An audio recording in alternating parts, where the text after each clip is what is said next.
Are you craving for a baby back ribs that falls off the bone but don't know how to do it? Let me show you how the fastest way using the Saladmaster cooking system. We only need few ingredients. The half frozen pork ribs,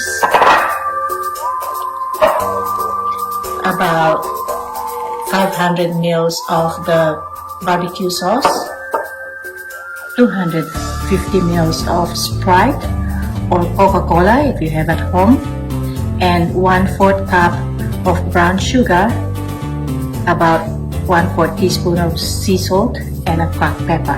First, I'll combine 1/4 cup of brown sugar, cracked pepper, sea salt, and then mix it.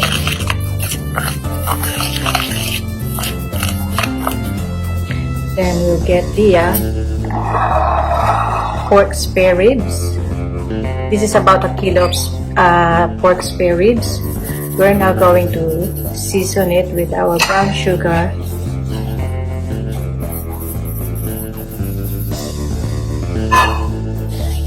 so we got to season it evenly.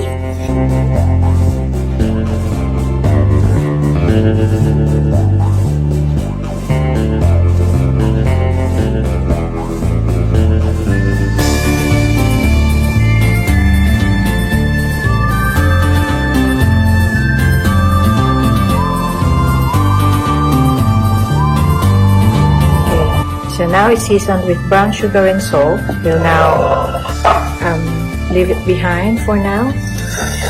We will proceed to our barbecue sauce. So I will now combine this barbecue sauce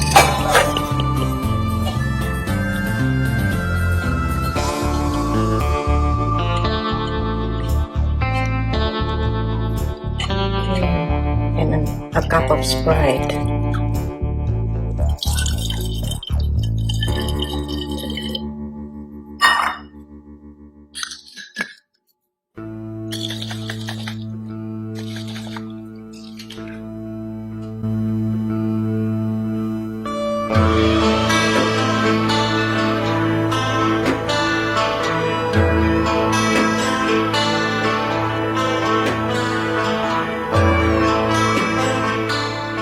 Using the electric oil skillet, I will now put our seasoned spare ribs in our skillet. This is a slow cook method, so normally in the oven it will take around 4 or more than 4 hours to cook it because it's a slow cook.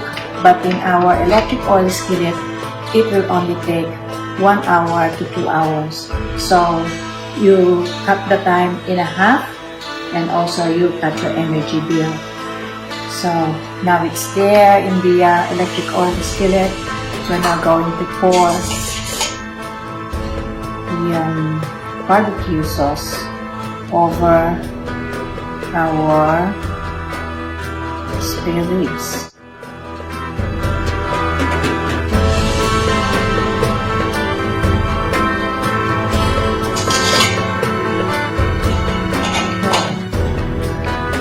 Over it.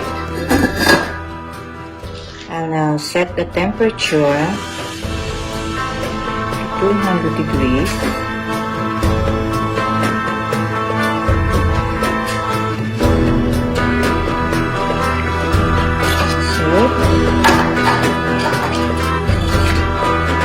And then when it starts clicking, we will decrease the temperature to 130 degrees.